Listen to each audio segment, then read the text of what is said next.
আসসালামু আলাইকুম। কেমন আছেন আপনারা সবাই? আশা করছি যে যেখানে আছেন ভালো আছেন, সুস্থ আছেন। আমিও বেশ ভালো আছি আপনাদের দোয়াতে। আবারও চলে আসলাম নতুন আরেকটি রেসিপি শেয়ার করার জন্য। আজকে আপনাদের সাথে শেয়ার করব নেহারির রেসিপি।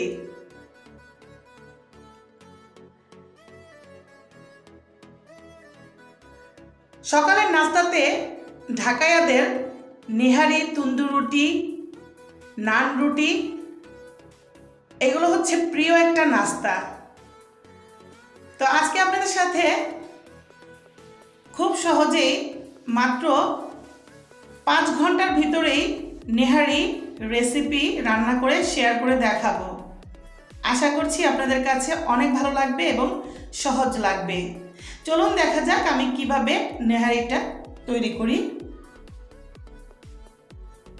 আমরা ঢাকাইয়া, পুরান ঢাকার মানুষ, আমাদের মাঝে মাঝেই আমাদের নেহারি খেতেই হয়। এটা আমাদের ফেভারিট। সকালের নাস্তা সাথে অবশ্যই নেহারি, তন্দুর রুটি, নান রুটি আমরা খাই। তো এই যে নিয়ে নিয়েছি আমি 2টা পা পরিষ্কার করে ধুয়ে নিয়েছি। এখানে নিয়েছি হচ্ছে মশলার ভিতরে আছে দারচিনি, এলাচ, লবঙ্গ, গোলমরিচ, তেজপাতা, সব ধরনের মশলা এখানে আছে। পরিমাণ মতো নিয়েছি। এখানে নিয়েছি জিরে গুঁড়ো, ধনিয়া গুঁড়ো নিয়েছি 1 টেবিল চামচ পরিমাণ করে। কাঁচামরিচ নিয়েছি, আদা রসুন বাটা নিয়েছি 3 টেবিল চামচের মতো, হলুদের গুঁড়ো, মরিচের গুঁড়ো আর লবণ পরিমাণ মতো। তো আপনারা চাইলে স্কিপ করতে পারেন মরিচের গুঁড়োটা, কিন্তু আমি দিয়েছি, আমার কাছে ভালো লাগে সেজন্য। অনেকে সাদা সাদা রান্না করে, আমি কিন্তু একটু হলুদ, একটু মরিচ দেই। এখন একটা নিয়ে নিয়েছি এরকম খাড়া টাইপের পাতিলা। এরকম খাড়া টাইপের পাতিলা দিয়ে নেহারিগুলোকে আমি যখন সেদ্ধ দিব ঝটপট তাড়াতাড়ি হয়ে যাবে। তো এরকম একটা হাঁড়ি নিয়ে নেবেন যখন আপনারা সেদ্ধ করবেন। অন্তত 5 ঘন্টা সেদ্ধ করতে হবে।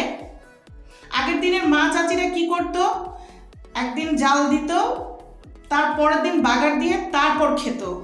আর এখন 5 ঘন্টার ভিতরে রেসিপি রেডি। এই তো পর্যাপ্ত পরিমাণ পানি দিয়ে দিয়েছি, সবগুলো পায়া দিয়ে দিয়েছি। এখন মশলা অ্যাড করছি, এক এক করে মশলাগুলো অ্যাড করে দিচ্ছি।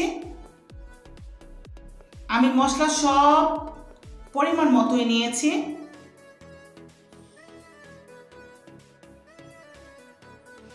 লবণটা কম দিয়েছি, প্রয়োজন পড়লে আবার লবণটা আমি দিয়ে দিব।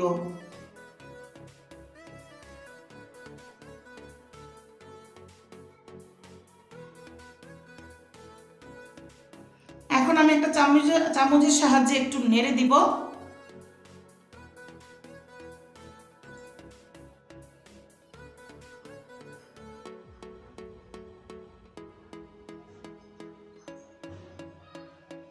এখন চুলাতে বসিয়ে দিব।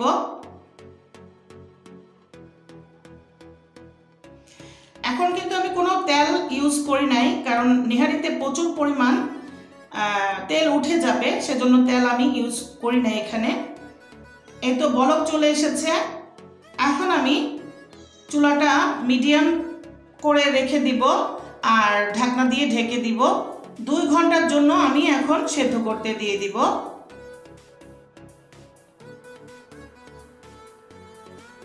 এই তো 2 ঘন্টা পর একটু পানিটা কমে এসেছে। আবার একটু নাড়াচাড়া দিয়ে আবার ঢেকে দিব আরো 2 ঘন্টার জন্য।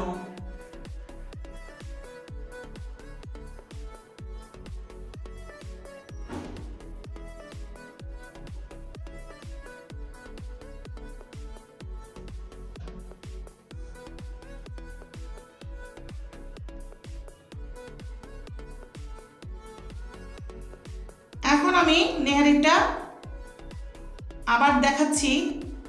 4 ঘন্টা পর আমার নেহারি পায়াগুলো থেকে মাংসগুলো এরকম তুলতুলে নরম হয়ে গিয়েছে, সেদ্ধ হয়ে গিয়েছে। এখন হচ্ছে বাগারের পালা। আমি এখন বাগার দিব। এখন একটা প্যান বসিয়ে দিয়েছি, এতে আমি সয়াবিন তেল দিয়ে দিব।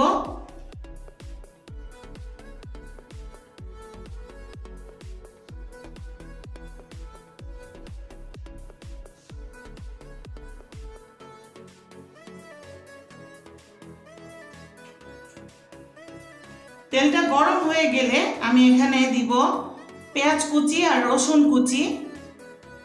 পেঁয়াজ আর রসুন কুচিটা একটু ব্রাউন কালার করে নিব।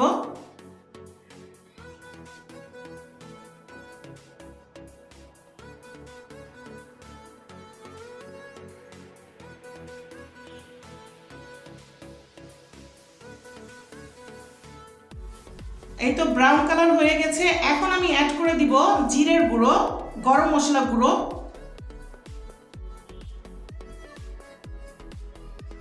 এখন আমি একটা বাটিতে 1 চামচ কর্নফ্লাওয়ার আর 1 চামচ ময়দা মিক্স করে রেখেছি, এটা দিয়ে দিব, যাতে করে আমার নেহারির গ্রেভিটা অনেক সুন্দর হয়, খেতেও মজা লাগে। হোটেলে তো অনেক সময় দেখা যাচ্ছে পাউরুটি নরম করে ভিজিয়ে সেগুলো দেয় যাতে গ্রেভিটা হয়, আমি এগুলো দিব না। তো আমি এখন সবগুলো ঢেলে দিলাম একে একে, বাগার হয়ে গিয়েছে।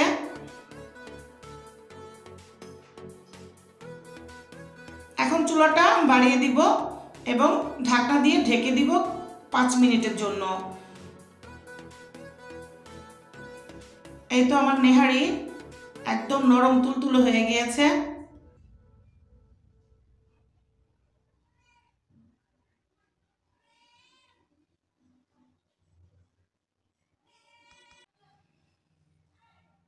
বাসাতে কি করে ঝটপট নেহারি রান্না করে খেতে হয় সেই রেসিপিটাই আজকে শেয়ার করলাম আপনাদের মাঝে।